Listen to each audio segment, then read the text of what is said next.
In lecture 23, we talked about intrinsic semiconductors. We first talked about the band structures, carriers, their generation and recombination in intrinsic semiconductors. We also talked about electrical conduction in semiconductors in general. And finally, we talked about a quantitative analysis of the electron concentration in these materials. So the first student outcome is to describe the general behavior of charge carriers in intrinsic semiconductors, especially regarding the holes. So we know that the semiconductor band structures is characterized by a completely filled or nearly completely filled valence band and a nearly completely empty or completely empty conduction band separated by a certain band gap on the order of a few eV. At 0 Kelvin, the bands will be either completely filled, valence band, or completely empty, the conduction band, and that in that way the overall conductivity is 0, so it's insulated at that point. When we go to some finite temperature, the thermal energy may have some chance of exciting the electrons in valence band into conduction band. But this probability is going to be very low just because KT is much smaller than the typical band gap of semiconductor. But with these electrons, they will give some conductivity, and also in terms of the states in the conduction band, only a few states toward the conduction band may be occupied by electrons. And the electrons obviously carry negative charge, and they have some effective mass, which is positive. This effective mass is different from the mass of a free electron. And then for the valence band, only a few states toward the top of the valence band may be empty, not occupied by electrons. All the other states are going to be occupied by electrons. So instead of focusing on all those electrons in a nearly full valence band, let's only focus on the states that are empty. Those are the states now we call them holes. Without electrons, we call them holes. So these holes will carry negative opposite type of charge as electrons. So in that case, the holes will have positive charge, and then they do have positive effective mass. So you can just treat them as sort of particles in the same way as electrons, other than that they have opposite type of charges. And then for holes, the energy goes up as you go deeper into these valence bands. So when we look at the charge carriers, we talk about the generation, thermal generation, but there are other ways of generating those carriers. We can also have so-called optical transition, basically absorption of a photon. When light is incident onto this material, when energy is large enough, they may be able to promote the electrons from valence band to the conduction band as well. Obviously, with energy conservation, the energy of the photon that you load into this material will have to be at least the band gap, otherwise that transition will not occur. When you have too many of those electron holes in the bands, well, they could actually annihilate each other. That is, the electron in the conduction band may actually fall back to the valence band to occupy an unoccupied state, which is actually occupied by a hole. So electron and hole will annihilate each other in that process. That's a process called recombination. And when we do apply electric field, then both type of carriers will drift. Since they have opposite type of charges, they will drift in opposite directions.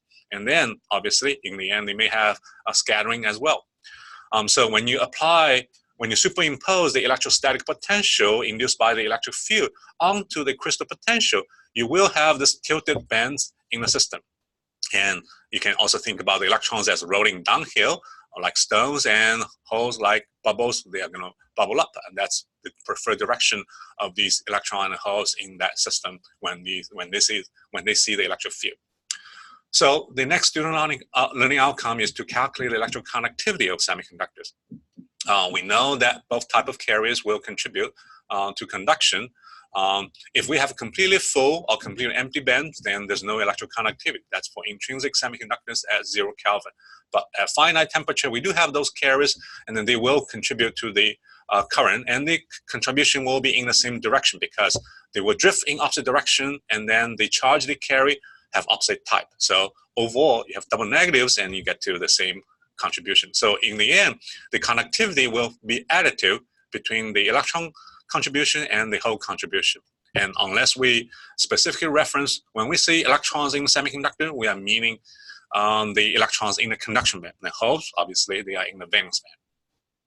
So the last student learning outcome is to relate the electron concentration in a semiconductor to the relative position of the Fermi energy in the band gap, and also perform quantitative calculations of the electron concentration. So in general, if we want to figure out how many electrons we have in the conduction band, we want to survey all the conduction band states. And we know that the density of states multiplied by the energy interval represents the number of states we have within that energy interval from E to E plus D. For each of those quantum states, they're going to be occupied by electrons with a certain probability. That probability is given by the Fermi Dirac distribution function.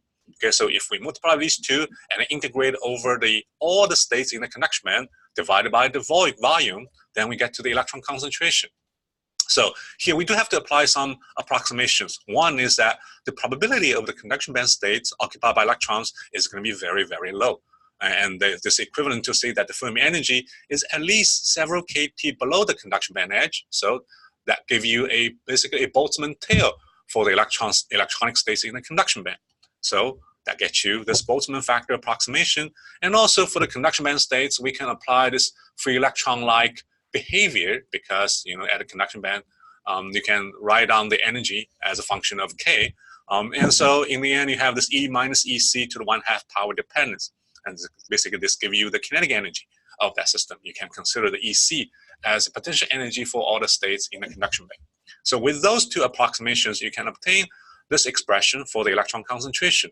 It's related to some sort of effective density of states in the conduction band. And basically, for all the states in the conduction band, you collect every one of them to the conduction band edge, but also you have to scale them because they have different probability for electrons to occupy them. These states are not the same in terms of having electrons in. But if you do that scaling and then move everything to the conduction band edge, and then you multiply that by the probability each of those states at conduction band edge will be occupied by electrons, which is given by this exponential factor, then you have the concentration of electrons. Okay, so as you see that in this case, the Fermi energy location with respect to the conduction band edge and also the effective density of states, which is related to both temperature and the effective mass, are going to determine the electron concentration. So this is the end of lecture 23 review.